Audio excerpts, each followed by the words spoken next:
आपके संग सखा तो आपस में मिल बांट के सब काम करें। बता भैया धन्ना हम क्या करें। धन्ना जाट बोले तो फिर एक काम करो, आप हमारी गैया चराओ। ठाकुर जी बोले ये तो हमारे जन्म जन्म को काम है, ये तो हम बड़ी निपुणता से करेंगे।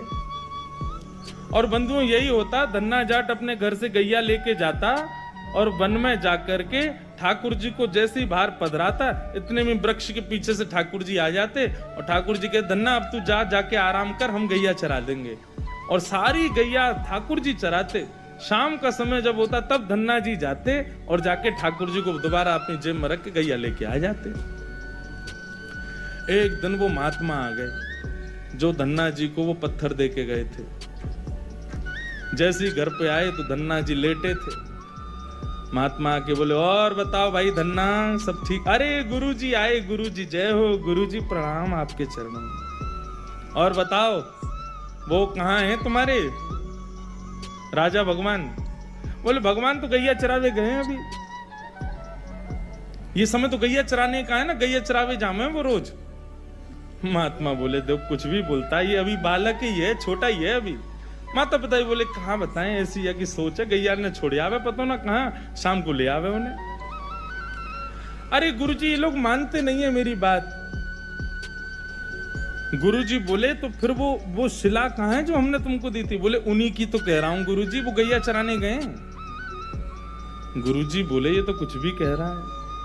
नहीं नहीं गुरुजी आप विराजो, मैं आपको एक एक बात बताऊं। और उसने सारी बातें बताई, ठाकुर जी कैसे चटकारे लेके भोजन करते हैं, क्या क्या उससे बातें करते हैं, कैसे उसके संग खेलते हैं, कैसे उसकी पिद्दी पे चढ़ जाते हैं, वो ठाकुर जी की पिद्दी पे चढ़ जाता है। ऐसा मधुर भाव वो प्रस्तुत करे और गुरुजी बैठ के सुनते जाएं। बोले कि इतनी बड़ी बड़ी बातें झूठ में तो नहीं बोल सकता। बोले गुरुजी मुझे पता है माता पिता की तरह आप भी मुझ पे भरोसा नहीं कर रहे हो, आपको नहीं विश्वास, चलो मैं दिखाऊं आपको। अभी मेरे ठाकुर जी गैया चरा रहे हैं। गुरुजी को लेकर के वन में गया तो वन में गैयाएं चर रही थी। बोले कहाँ है तेरे ठाकुर जी? अरे देखो वो दोहरी गैया के पीछे पीछे हाँक रहे हैं, वाकू पीछे पीछे चल रहे हैं वाक्य, देखो ठाकुर जी दिख तो रहे। गुरुजी बोले हमको नहीं दिख रहे। धन्ना जी दौड़ के ठाकुर जी के पास गए, बोले मेरे गुरुजी आए हैं, उनको दिख जाओ। भगवान बोले उनको नहीं दिखेंगे हम बस तुमको ही दिखेंगे, तुम्हारे सखा हैं तुमको दिखेंगे, सबको थोड़ी दिखेंगे।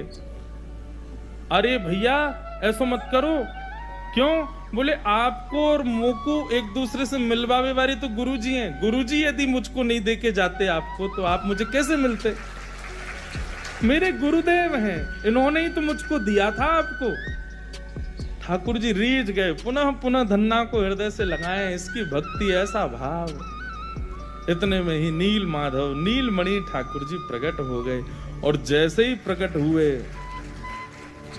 दूर खड़े गुरुदेव के एक एक रोम बिलखने लगा, रोने लगे और धन्ना के चरणों में प्रणाम किया। बोले हम सच्चे शालिग्राम से प्रकट नहीं कर पाए, तूने सामान्य पत्थर से प्रकट कर दिया ठाकुर जी को। हम अष्टयाम सेवा से प्रकट नहीं कर पाए और तूने सामान्य पत्थर घिस घिस के तिलक लगा के प्रकट कर दिया ठाकुर जी को।